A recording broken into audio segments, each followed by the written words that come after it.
jam hiramon bandiraɓe sehilaɓe heɗotoɓe radio Jomol Sare hande ko ñalawma dimanche hawri ko nogas jeena lewru juin hitande ujunnaji ɗiɗi e nogas joyyi min gaddani on habaruji moon e ɗemgal Pulaar toɓɓe men ɓuuri mawnude ɗi habaruji ko États-Unis puɗɗorɗen toon to Washington en wayno sarɗiyankoɓe cukamɓe les républicain ɓeɗen mbaɗa peeje fof pour noɓe mbawi haalde facture mawɗo beele eɓe mbawa wodde ɗum ko adi 4 lewru juillet ka hande toon to Washington suudu ñawirde moon ɗum hay sinno ɓe jeehi vacances à partir de aljuma o ene wayno ko victoire ji ɗi dokki Donald Trump ɗi fof ɗeɗon toɓɓe fof kadi ma garta mabɓe kamɓe Cour suprême saabu pelle kewɗe puɗɗima portude plainte ko fate programme uji makko kanko Donald Trump. Habaruji men international ma en puɗɗoro toon to Espagne en wayno ko botu ma fuɗɗo toon janggo botu ngu ko fate ɓamtare wonde leyɗele walla bon programme uji won kono noon e wayno ko teskira en tan ko goytali sibabu kamɓe États-Unis peeje ɗe ɓe jogui guila fate ɓamtare surtout USAID ma en jaa toon to Côte d'Ivoire kadi Laurent Gbagbo en wayno weltaki oɗo ñawore men cour africaine toppiti ko fate droit l'homme waɗi ko fate walludemo haare makko contre laamu Côte d'Ivoire. Toon to Israël kadi tugnade kadi habaruji gumri toon to radio France international on kamɓe département justice mo Israël en wayno oɗo sa joni ɓe dirtini kala noddugol kanko Benjamin Netanyahu ñawore sibabu kalisaji wiya ɗum no campagne uji ɓennuɗi ɗum ɗo fof ne ɗamina kadi hawnay koko pression kanko Donald Trump waɗi e kamɓe département justice mo Israël. Habaruji men international cakkitoɗen ko jokkodirde Mamadou Samba Diallo ɗum noon ko directeur programme directeur rédaction radio Jomol Sare kadi élément mo waɗen ko fate coftal balɗi toon to Guidi Makka ko ɗum woni titre uji men ɓurɗo mawnude oɗo journal ma en gartu desuji muɗum joni joni ko musidɗo mon Amadou Touré haldata e moɗon. radio Jomol naade ka leydi Canada ha Amérique ha France ha Sénégal ha Portugal ha Cameroun Afrique o Amérique onon fof deftere radio Jomol garaje nden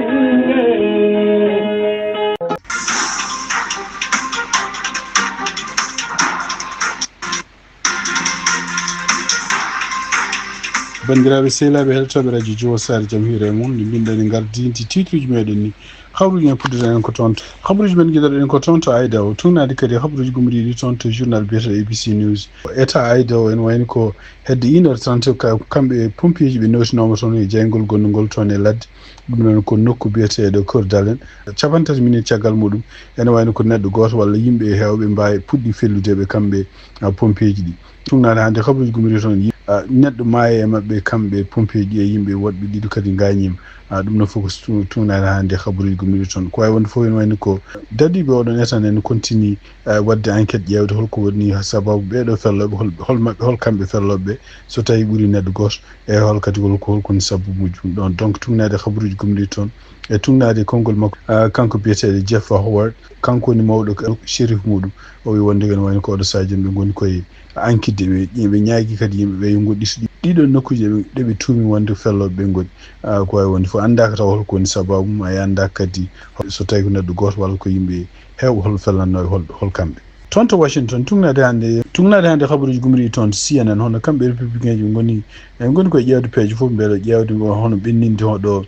oɗo facture mo ganko Donald Trump mo wawi neldude toon to congrès donc tugnade e habaruji gumri toon ha hande mbi wonde ko républicain ji won hen yantuɓe démocrate en pour salade oɗo facture e wiide mabɓe kadi ne wayno ko oɗo facture kadi ko so tawi wotama ko hunde nde ganduɗa jogorde tampinde Amérique par ce que ɓeydata ko ñamali muɗum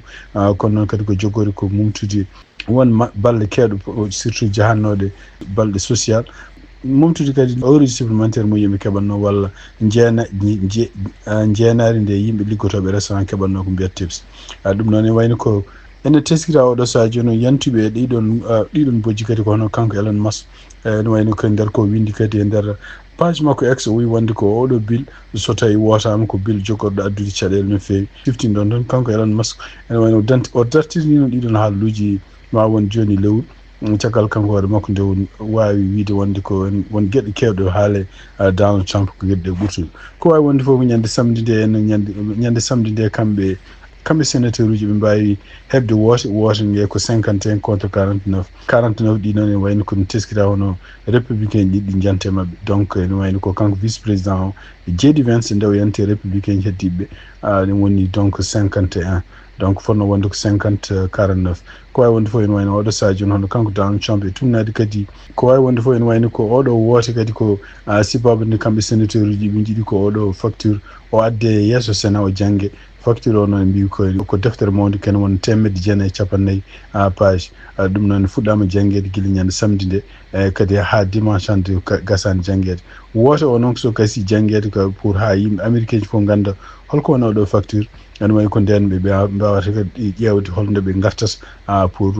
wodde ɓenniɗo oɗo facture donc oɗo Sadio ne wayni ko républicain ji won républicain ji ɗiɗo ha hande ne continue wiide wonde ko kañum gorta oɗo facture ne jeeya hen hono kanko sénateur Tom Tillis ko joɗiniɗo toon Caroline du Nord ene jeeya hen kadi sénateur jeeyaɗo toon to Kentucky biyeteɗo Rand Paul ene wayno ɓeɗo ɗiɗi fof ko wiide wonde ko oɗo Sadio so tawi oɗo facture wotama ene wayno ko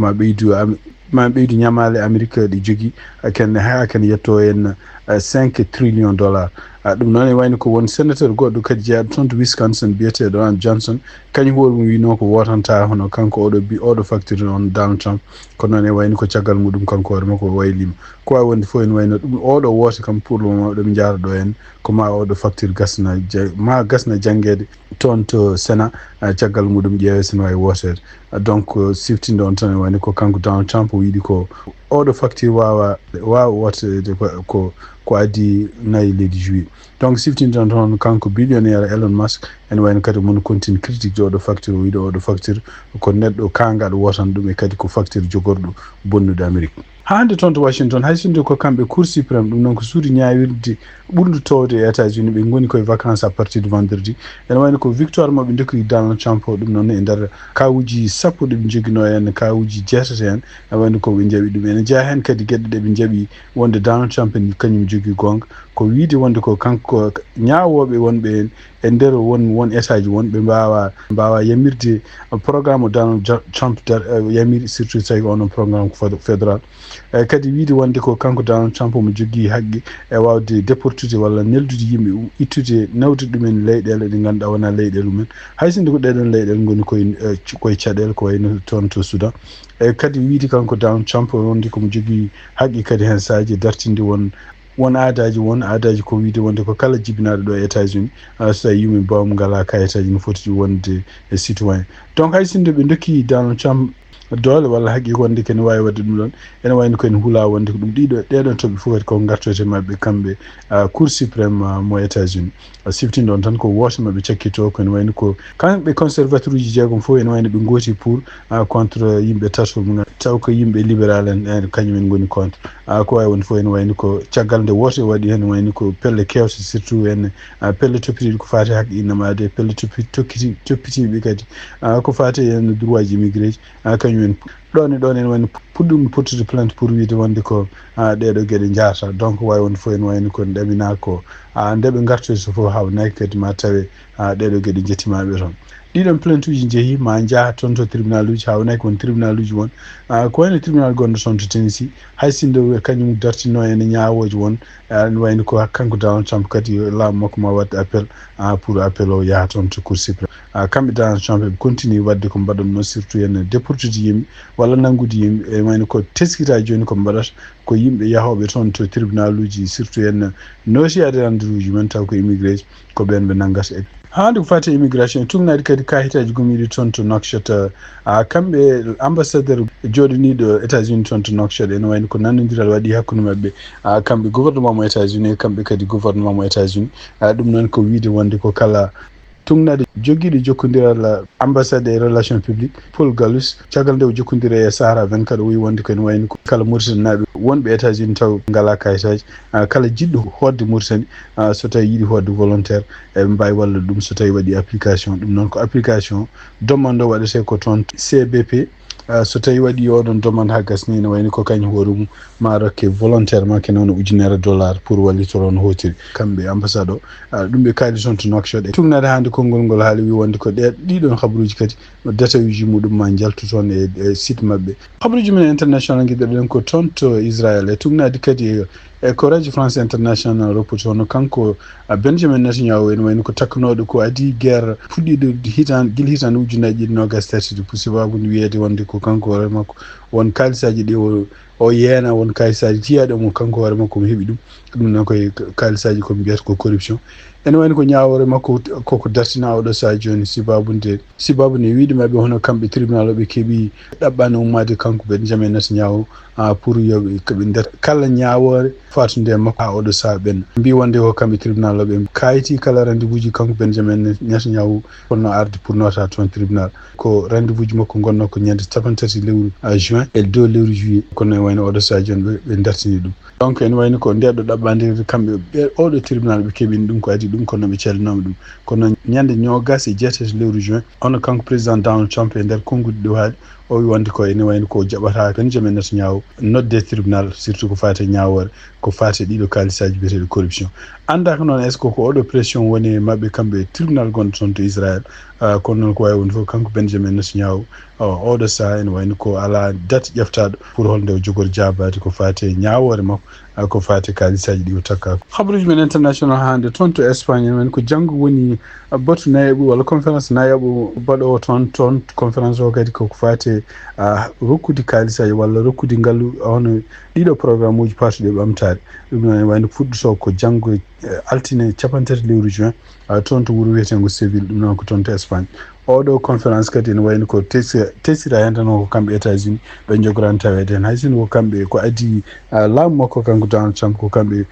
ɓurno wawde hirjinde ko fate ɗeɗo pottitte ko fate surtout haalde ko fate ɓamtare e aduna he oɗo conférence kadi ne wayno ko ɓurata haale tan ko ñingde États-Unis hono kamɓe États-Unis noɓe dartini programme uji ɗi ganduɗa hen taw USAID tambino ɗum USAID noon wayno ko gomu mo ganduɗa e kamɓe États-Unis jogui pour ko fate tambade programme uji partuɗe ɓamtare e aduna he ɗiɗon programme uji kamɓe États-Unis ene wayno ko aduna o foof eɓe joguino hen ken wona 40% taw ko ɓuuri hen hewde ko USAID kono ene wayno ko laamu makko kanko Donald Trump nde fuɗɗi nde ene ɗum guila mois de février ɓe mbi wonde ko oɗo programme dartini ɗum donc oɗo saha ene wayno ko toon to Espagne hakke 70 gardiɗo leydi ma arton gardiɗo leydi e gardiɗo laamu ma arton ɗum noon ko ma arton e kadi ma tawi boto mbaɗo ngu tugui altine ha alhamis e kadi ene wayno nguɗon boto mbiyata ɗum ko FFD4 donc ene wayno ko jiida e ɓeɗon kadi ardiɓe leyɗele walla ardiɓe laamuji ono waɗi ken wona 4 neɗɗo représentant ji société civile e kadi pelle kewɗe ɗi ganduɗa taw ko pelle fate ngaalu taw international kanko gardiɗo kanko secrétaire général mo Nations Unies noon Antonio Guterres e nder kanko hoore makko maw tawi nguɗon boto e nder kadi ko haali o wi wonde ko beele ɓe ƴeewa peeje ɗi ganduɗa pour wawde habde sohlaji kewɗi ɗi ganduɗa oɗo saha joni leyɗele ɗe ɓamtaki jogui e wiide makko kadi ene wayno ko disque makko wi wonde ko hande ɗoɓe jarata ɗo enne ɗeɗon leyɗele ne wayno en manquiraki en wona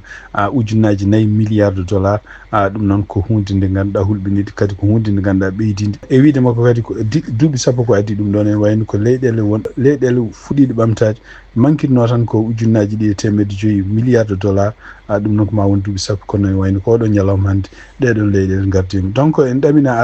jogoɓe tawede toon ko jiiɗa e kanko Antonio Guterres gardiɗo Nations Unies hono mawɗo gouvernement mo Espagne biyeteɗo Pedro Sanchez kañum hoore mum ma tawi e kadi ne wayno président français Emmanuel Macron e président Sud Africa Cyril Ramaphosa ɓeɗo fof ma tawi e kadi ne wayno ko kanko mawɗo leydi Mauritanie kanko hoore makko ne wayno diwi toon to Mauritanie pour tawede boto ngu ɗamini hono gardiɗo banque mondial hono biyeteɗo Adjaz Banga ɗum noon ko boto ganduɗa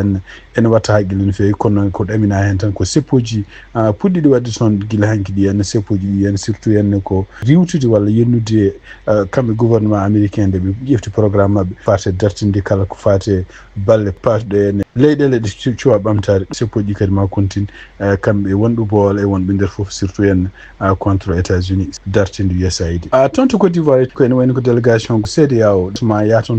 tuggi ñande 29 lewru juin ɗum noon ko hande ha yettanma ñande 5 lewru juillet hitande 2020 oɗon délégation kadi ko yidde ƴewtade kala ko fate keblitagol gonongol toon ko fate woteji baɗoɗo lewru octobre hitande 2020 oɗon délégation ene wayno ko ardoto ɗum ko professeur Théodore Olo kanko woni ancien président cour constitutionnel toon to Bénin e kadi ne wayno yimɓe sappo kadi ne jeeya e oɗon délégation taw ne jeeya hen ambassadeur Abdel Fatou Moussa kanko woni commissaire aux affaires politiques paix et sécurité e kadi kanko biyeteɗo Adjovi Yekbe ko kanko woni ambassadrice Benin gonɗo toon to CEDEAO. Donc délégation ene wayni ko kadi ma wallodire e yimɓe haraleɓe no feewi ko fati woteji e équipe kadi technique taw ko ardi ɗum ko biyeteɗo Fanta Cissé on woni représentant CEDEAO gonɗo toon to Côte d'Ivoire. Siftin ɗon tan e wayni ko oɗo saha joni kamɓe Côte d'Ivoire hande ɓe jogui caɗele par ce que won candidat ji kewɗi inde men koko momta e liste pour wonde candidat ji ene jeeya hen hono kanko Laurent Gbagbo ene jeeya hen kadi hono kanko Tidiane Thiam ko wawi wonde fof ene wayno ko kamɓe commission CEDEAO ɓe ƴewata oɗo sadio hol keblugol gongol toon holno ɗiɗo woteji lewru octobre hitande ujunaji 2020 hande toon to Côte d'Ivoire e tun adi kadi habaruji gumriɗi toon to Abidjan dans net hono kanko Laurent Gbagbo ene wayni ko kanko hoore makko ene wayni o mettini no fewi décision mo kamɓe cour africaine des droits de l'homme gomu Afrique toppiride ko fati haqqinema de ƴefti décision wiide salade wonde kanko ɗaɓani makko wonde ko gueɗe ɗe Côte d'Ivoire faye makko ɗe oɗo saha joni yo momde caggal nde kamɓe koyemen nde ɓe ƴewti kadi no wayni ko disposition ngaji walla kuule adina hen kore patuɗo ene droit de l'homme ɓe mbi wonde ko ne wayni ko ƴewti ɓe mbi wonde ko kanko Laurent Gbagbo ɓe mbawa walludemo tugui hitande ujunaji 217 kanko Laurent Gbagbo ene wayni ko ñawaɗo par contumace ɗum noon tawa ñawore makko ne wonno ko duuɓi nogas prison e duuɓi sappo kadi o wona kala droit ji makko ɗe joguino droit ji civique ɗum noon droit ji civique makko ene jeeya hen wonde candidat ɗum noon ko sibabude kanko hoore makko yandemo e banque centrale des états de l'Afrique de l'Ouest ɗum noon koye hitande ujunaji 1 nde caɗele goni toon caggal nde woteji banɗuɗe toon kanko hoore makko sali haysinde cour pénal international kañum hoore makko wimo wonde koye nder ñawore ne waɗi hitande ujunaji 2020 ko wimo wonde ko kala ko takkano ko fati crime contre l'humanité kañumen ko ene men guitti ɗum ɗon ene wayno ko Côte d'Ivoire ha hande condamnation makko iwani taw ɗum ɗon ene wayno ko ɗum woni kamɓe cour africaine toppiriɗo ko fati haqqinamade mbi wonde ko kanko Laurent Gbagbo wullitade wonde ko laamu Côte d'Ivoire kañum hoore mum yaɓɓi haqqeji makko nde haɗimo wonde candidat ɗum ɗon ene wayno ko wawa warakudemo hen gonga donc kanko Laurent Gbagbo oɗo saha joni o weltaki oɗon décision mo cour africaine droit de l'homme waɗi habaruji men international jokkodirɗen ko kanko Mamadou Samba Diallo directeur rédaction radio Djibo Sare joɗaniɗi en toon tigguiɗe makko pour ko fati coftal ɓalɗe Mamadou Samba Diallo bisimilla hanki kikiɗe ɗo e wuro Sehil Baabi kippu sukaɓe Sehil Baabi nawi kawgel musidɗagal e ɓingu maago tawi ko juɓɓintenogel ɗo gila ñande 27 ha 3 lewru juin hitande ujunnaje 2025 kippu Sehil Baabi hawi kippu wompu ɓe kawiɓe bituji tati e bituji ɗiɗi e oɗo match final pettuɗo ɗo hanki ɗum noon ko caggal kadi nde ganduɗa matchuji jawtuɗi ɗi petti hakkude kippuji nayyi garanɗi département ji nayyi ɗi diwan Guinée Makka taw toraɗi ngel ɗo kawgel musidɗagal e ɓingu yummagu tawi kippuji e département ji mbirɗen ni Seydi Baabi Haabu Wompu Wulianje e macce gadano noon ko hono Wompu kamɓe kawi e Kaabu ɓe pi ɗum ko bituji ɗiɗi e bit goto e macce ɗimmo noon ko Seydi Baabi wawno hawde Wulianje ɓe pi Wulianje ko bit goto e ndiga match e tatabo match 3e place ko Wulianje e fi Haabu bituji ɗiɗi e bit goto e match final o noon mbirden ni hanki kikire ɗo e bol fof koyde Cheybani Haydara ko kippu Seydi Baabi wawi kadi nawde ngel ɗo kawgel caggal nde fooli kippu Wompu fi ɗum bituji tati e bituji ɗiɗi match o waɗi koye tawtorede hohoɓe ardinaɓe diwano tawi kadi ganduɗa en tawtora ɗum e supporteruji e yimɓe hewɓe yiɓde coftal ɓalli ha tinti noon kadi fuku koyɗe e hanki mbawi tawtorede e oɗo match final ciftinen tan ngel ɗo kawgel yuɓɓinta ɗum ko moɓodiral kadi ko fati e sukaɓe cagatagal diwan Guinée Makka e gardagol hono kanko biyeteɗo Ablaye Sawo ɓurɗo andirede Jibril Mohamed Samba radio Diol Sare Seydi Baabi Mamadou Samba Diallo jarama bandiraɓe sehlaɓe heɗotoɓe radio Diol Sare habaruji moɗon e ɗemgal Pulaar e oɗo ñalawma dimanche 29 lewru juin hitande ujunaji 2025 gasi ha laaɓi hande ballodirɗen oɗo journal ko Mamadou Samba Diallo ɗum noon gonɗo joɗaniɗo en toon tugguide makko yen mbaali jaam ha janggo kadi so Allah jaaɓi on jarama.